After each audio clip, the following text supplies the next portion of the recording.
Ujú. Bueno, un cordial saludo para todos en esta hora. Estoy saludando de manera muy especial a la psicóloga Claudia Patricia Dueñas que nos acompaña en esta hora. Estamos realizando este curso de modelos de intervención en psicología y pues vamos a realizar una serie de preguntas para iniciar pues con todo esta fase. Doctora Claudia, bienvenida. Quiero pues que nos dé pues su saludo y nos cuente un poquito de su experiencia. Bueno, Leire, muy buenas noches. Le agradezco por la invitación que me hace. De verdad que es grato uno saber que hay estudiantes y que se generan estos espacios para el fortalecimiento académico de los chicos que estudian las profesiones en este área pues, de psicología. Mi nombre es, como lo dice Lady, Claudia Patricia Dueñas Capera. Soy de profesión psicóloga, tengo una especialización en psicología clínica con énfasis en psicoterapia en niños y adolescentes y mi experiencia ha estado orientada especialmente al trabajo con niños y al trabajo con adolescentes.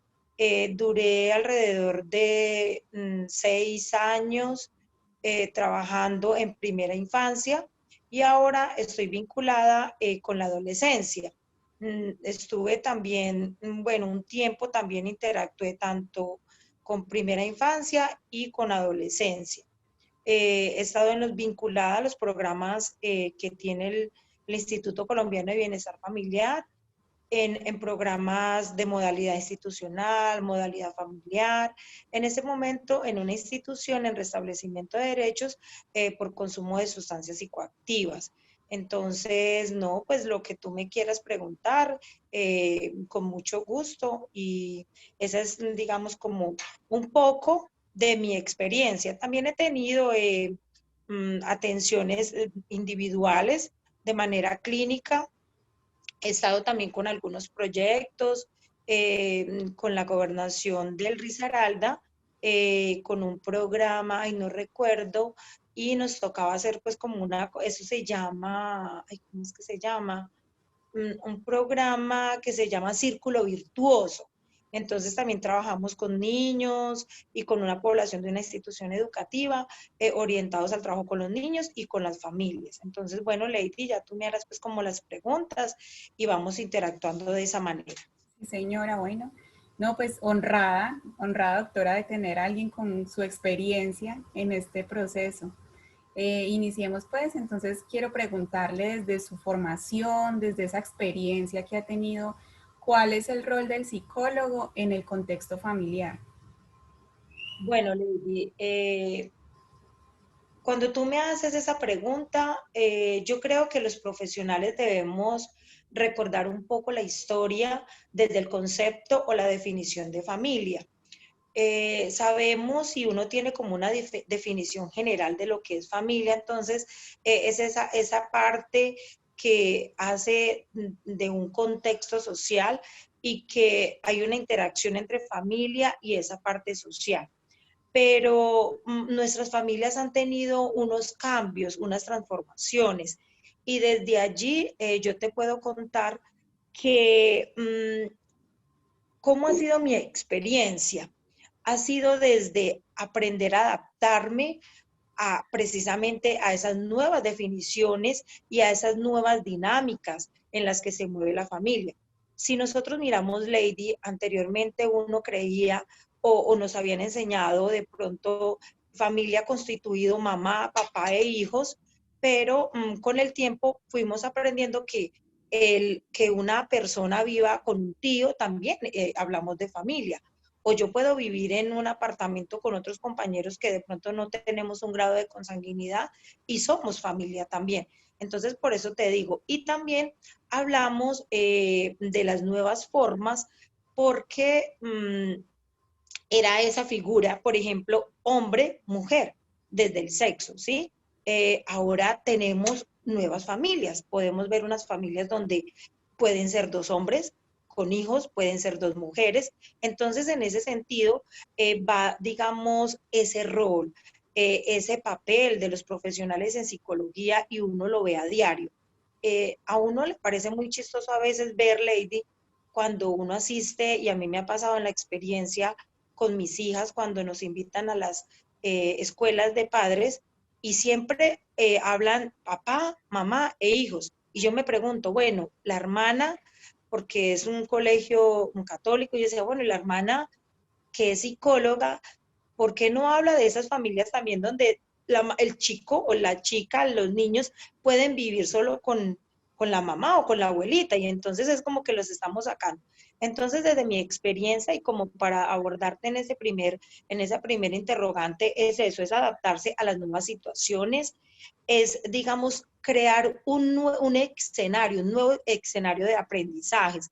Todos debemos aprender. Yo no me puedo quedar allí, es que familia es esto, es que el contexto familiar está orientado a esto y ser un sistema muy rígido. No, yo creo que todos estamos llamados como a esa, digamos, como a esa forma de ver las nuevas familias, y por eso lo digo desde el aprendizaje.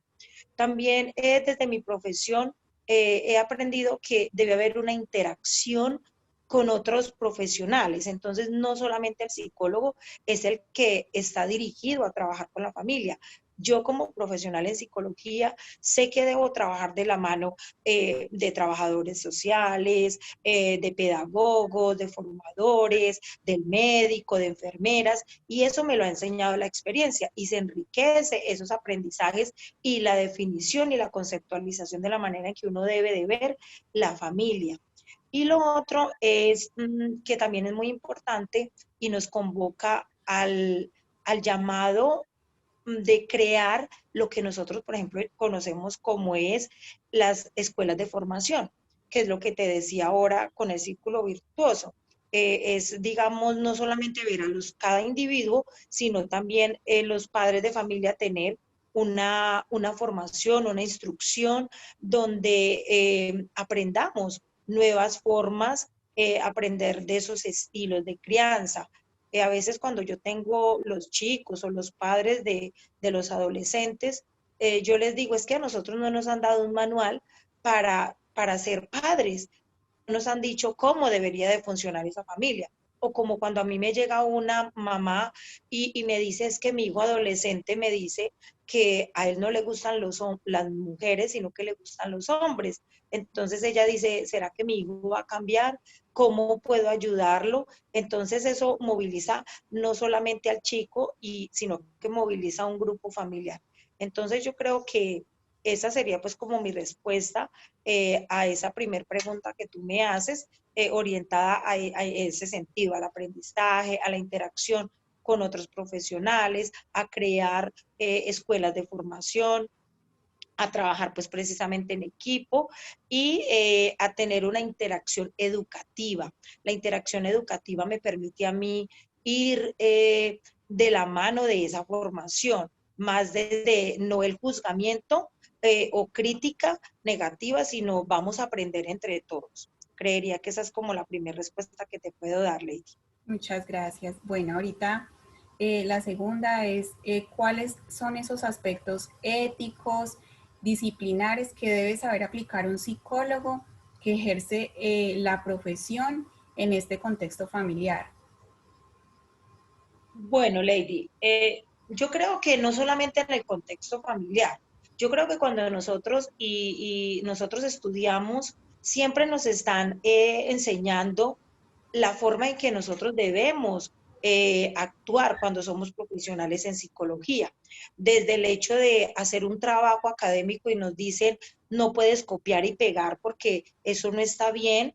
Entonces, eso me permite a mí ir formando valores y conceptos que me permiten a mí ir formando responsabilidad en mi formación. Por eso es que cuando uno estudia psicología, uno desde semestres, a mí me tocó cuando estaba en sexto semestre, en la época en que estudiaba, hacer unas preprácticas y a nosotros nos mandaban a instituciones y yo recuerdo que una era de restablecimiento de derechos con unas chicas también y a mí me parecía, me daba mucho susto pero eso me permitió a mí ir generando responsabilidades, generando una formación donde yo debía, y eran unos niños y adolescentes, y yo decía, yo no puedo llegar allá a hablarles del tema como si estuviera jugando, y como ellos no saben, entonces yo voy a inventarles. No, yo debía preparar, y de hecho debía preparar un proyecto. Entonces, creo que en la formación académica siempre, no solamente desde el ámbito familiar o en este contexto, sino que es como la columna, sostenerme o sustentarme en unos principios que están plasmados en el código ético que nos rige a nosotros como psicólogos. Hablemos de los procesos de responsabilidad, hablemos de los procesos de confidencialidad, hablemos de que cuando yo soy un profesional en psicología, y si digo que yo voy a prestar los servicios, pues yo tengo que tener cuidado, no voy a decir, es que la familia va a salir sana y generar unas expectativas que no van a ser ciertas. Eso me hace a mí, digamos, tener esos principios. También desde la moral, también desde desde unas conceptualizaciones desde lo legal. Pues mira lo que tú estás haciendo, me estás entrevistando, pero me pides un consentimiento. En algún momento yo puedo decir sí o no. Entonces, en ese sentido, es importante, Lady, como que nos sustentemos y miremos que hay unos principios que rigen nuestro actuar, y ese actuar me va dando como la ruta a seguir y me permite sustentarme y saber qué hacer. La confidencialidad. Entonces, a veces le pasa a uno con los adolescentes. La mamá le dice a uno, yo quiero que tú me digas qué le dijo mi hijo. Entonces yo le digo, no, mamá, mira que yo no te puedo decir porque el chico va a perder esa credibilidad. Más fácil, yo le enseño a él que él sea quien le diga a usted todos esos temores, todas esas cosas. También reconocemos que hay algunas situaciones, por ejemplo, cuando yo trabajaba en primera infancia con la niñez, entonces me llegaban casos donde el niño, digamos, tenía dificultades en controlar el esfínteres, o de pronto los niños, digamos, uno evidenciaba cosas que eran ya como no tan frecuentes, y uno empezaba una ruta, pero teniendo en cuenta también el aspecto médico. Entonces, esas son cosas que uno debe de tener en cuenta, Lady. También miremos que la psicología, pues precisamente como ciencia, y que se sustenta en la investigación, nos convoca también a eso, a tener unas teorías, y que la psicología también ha sido muy flexible en muchos aspectos, pero que sí es importante tener unos sustentos teóricos donde a mí me permitan realizar el bien a esa persona que yo estoy interviniendo, ya sea de manera individual o sea de manera familiar o grupal. Procurar el no daño a esas otras personas. En investigaciones, en las intervenciones. Entonces, no es porque yo lo considere así. Uno escucha casos donde de pronto hay profesionales que tienen problemas, digamos, como con la homosexualidad, o problemas con situaciones personales de la parte religiosa. Entonces yo no puedo, digamos, colocar primero lo que yo considero y atropellar las creencias de esa familia. No, yo debo de intervenirla de una manera integral, y desde allí yo estoy hablando que yo considero esos aspectos éticos y que dices y disciplinares que son necesarios para que nuestra profesión siga siendo una profesión muy bonita, que continúe ayudando y que tenga credibilidad. Bueno, doctora Claudia, entonces cuando usted nos habla que hace esa intervención, ¿desde qué enfoque psicológico puede desempeñar o desempeña usted ese rol como psicóloga en la familia? Bueno, fíjese, Lady, que aquí te voy a hablar de varias cosas, ¿cierto? Uno cuando entra a trabajar, uno dice, bueno, ¿cuál es el modelo? Claro que el enfoque nos permite también esa ruta. Entonces, si yo estoy haciendo clínica, entonces, bueno, el enfoque psicoanalítico, el enfoque conductual, cognitivo-conductual, ¿por cuál me iré? Entonces eso nos da unas bases para decir cuáles son las técnicas o formas en que yo voy a intervenir a mis, digamos, a mis consultantes. Pero en este caso, cuando hablamos de familia, hay algo muy bonito y uno se enriquece de muchas cosas y cuando yo trabajaba en primera infancia, desde el ICBF se trabaja desde un enfoque constructivista. Entonces, este enfoque nos permitía comprender que hay situaciones donde yo debo de revisar la parte cultural, ¿cierto? Entonces, no lo biológico, cómo piensa esta familia, no, también la cultura. No será la misma familia que está en la costa, a la que está en Antioquia, a la que está de pronto en el valle, o los indígenas, por ejemplo. Entonces, este enfoque constructivista es el que maneja, por ejemplo, el ICBF y como yo trabajaba con estos programas, sobre ese nos orientábamos. Entonces, comprender, digamos, la familia desde el desarrollo humano, desde una conceptualización de comprenderlo también desde la cultura.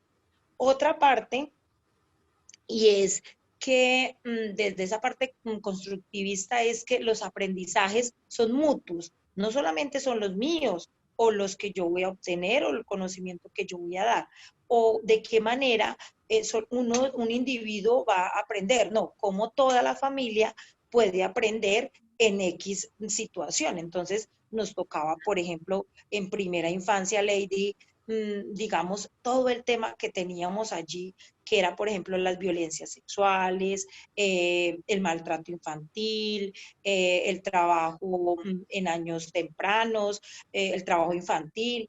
Entonces, todos esos temas desde los aprendizajes.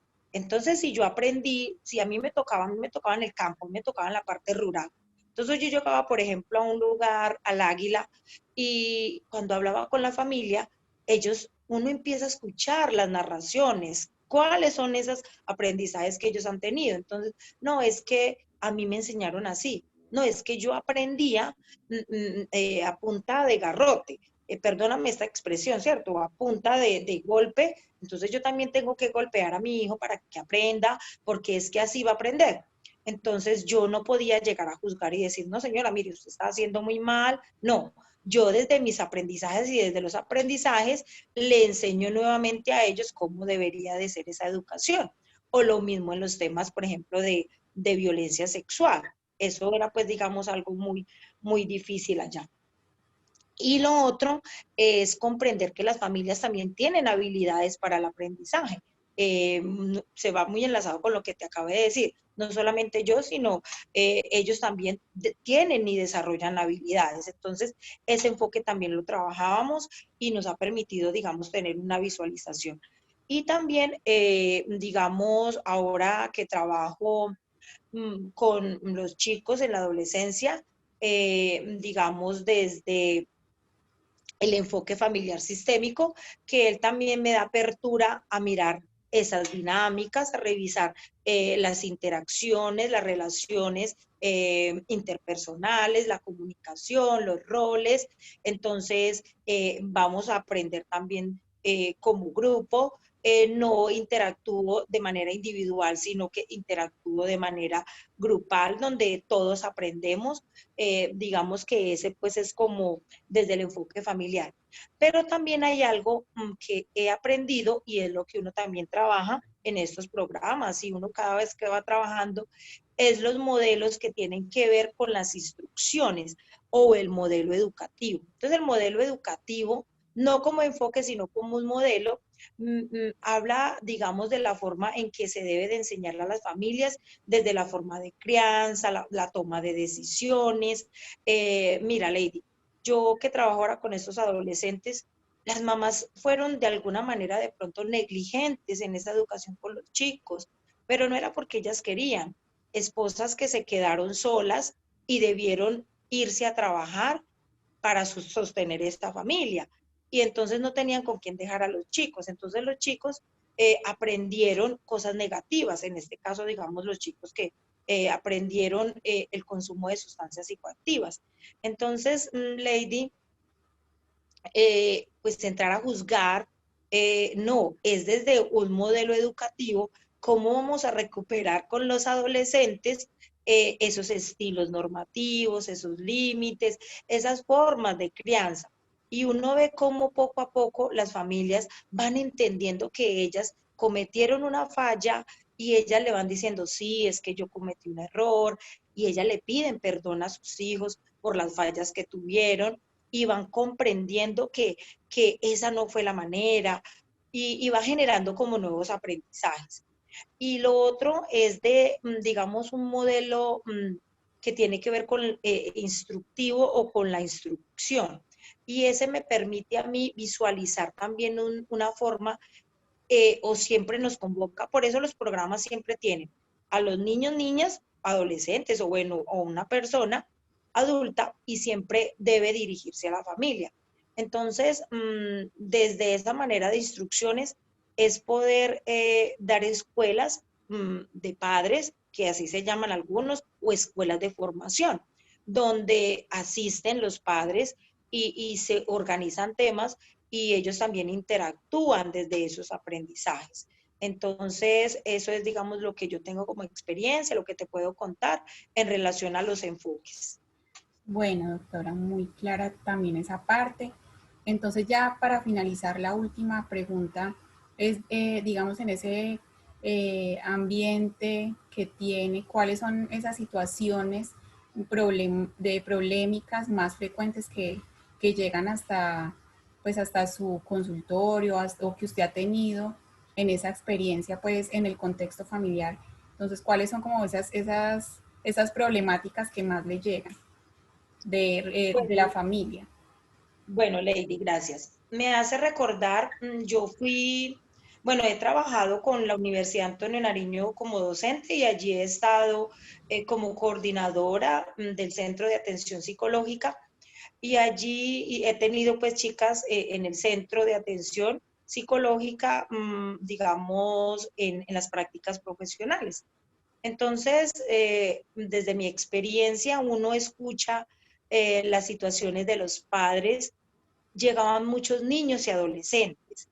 De pronto llegaban adultos con algunas problemáticas, de pronto situaciones de parejas, situaciones de, ¿qué más le digo yo? De pronto que tenía que ver con el autoestima, adultos que de pronto uno veía que trabajaban, pero no es que mi mamá me educó así y me da miedo entablar una nueva relación. Esa es, digamos, como lo que uno a veces escuchaba en los adultos.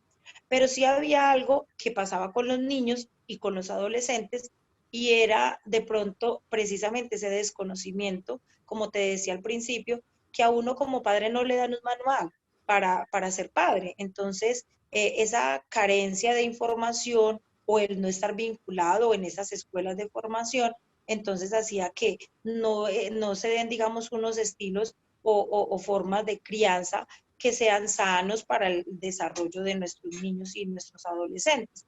Entonces, esos eran como los temas en crianza, o muchas veces llegaban y entonces la señora decía, no entendían por qué era el comportamiento del chico. Entonces, cuando uno empezaba a revisar, era que de pronto el niño tenía algún tipo de diagnóstico, digamos, a nivel psiquiátrico, puede ser un déficit de atención, o de pronto hiperactividad, o problemas de conducta. Y los padres creían que era porque eran malcriados o porque eran canzones, fastidiosos, y no. Esos, digamos que eran como algunos de los temas que se trabajaban allá. En relación al trabajo a primera infancia, te digo que trabajé mucho tiempo en el campo, en la parte rural. Yo hacía visitas domiciliarias y era de pronto la tranquilidad en no tener, digamos, si viven en el campo, entonces los niños muy tranquilos están disfrutando de ese espacio, pero los padres no tenían esas formas para cuidarlos, protegerlos, para desarrollar digamos, unas estrategias para que no fueran víctimas de abuso sexual o de maltrato, porque se daba mucho también, y precisamente porque como son en el campo, entonces la mamá vive en la finca arriba, por allá abajo de la loma, arriba, perdón, o muy abajo. Entonces esas cosas ellas van implementando como unas formas de educación.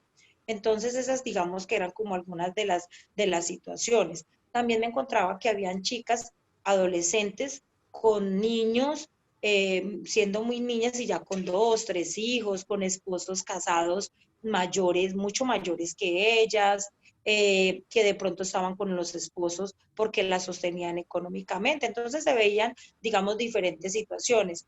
Trabajo infantil, maltrato infantil, a veces negligencia, violencias sexuales también nos tocó reportar, a veces esas violencias intrafamiliares donde la mamá pues se quedaba ahí, el hombre la maltrataba porque pues era el proveedor económico y entonces esa señora decía que yo para dónde me voy y tengo 2 o 3 hijos, embarazos a temprana edad. Entonces esa ha sido pues como mi experiencia. Y ahora último, bueno, el año pasado estuve trabajando en la Fundación con Niñas Víctimas de Violencia Sexual y con ellas había una condición y es lo que de pronto te compartí ahora.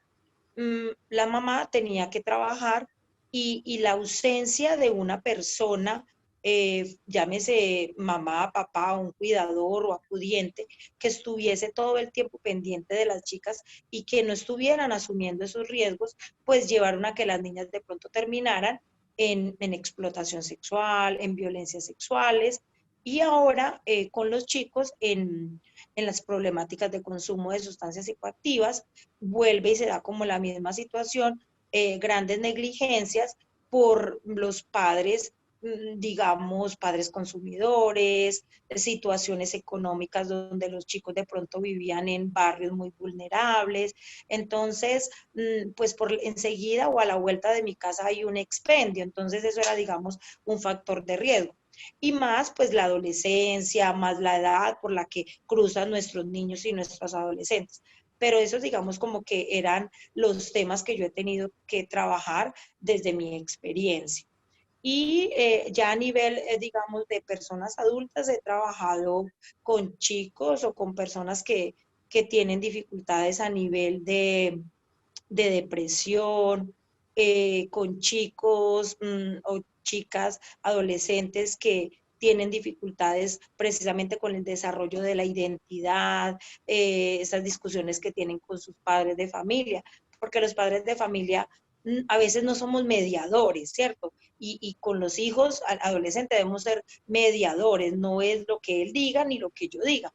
Mediemos, a ver, bueno, comprendo a este chico, y que a veces como padres de familia no sabemos que los chicos están atravesando por un desarrollo físico y a veces obviamos, porque precisamente los padres no tienen ese conocimiento, pues uno profesional ya lo sabe, entonces el chico es a veces, en la mañana se levanta muy triste y después está alegre.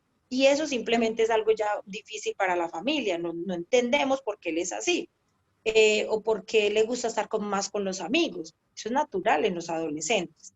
Entonces, a veces ese desconocimiento hacía, digamos, que fuera como el tema frecuentes. No sé si respondo pues como a tus preguntas, no sé si tienes alguna otra pregunta. Sí, señora, no, pues todo muy claro. No, pues de verdad ha sido muy enriquecedor este espacio que hemos tenido. Agradeciéndole nuevamente a la doctora Claudia por acompañarnos en esta experiencia del curso de modelos de intervención en psicología. Ha sido, como le decía ahorita, muy enriquecedor contar con su experiencia, contar con todos esos conocimientos que ya tiene en el hacer diario, ¿cierto? Entonces, no, muchísimas gracias, doctora. Eh, no, pues por su compañía. Bueno, Lady, con mucho gusto, lo que tú necesites, pues con mucho gusto. Sé que de aquí vas a aprender y qué bueno que se generen estos espacios de debate, de foro, precisamente para enriquecer esa formación.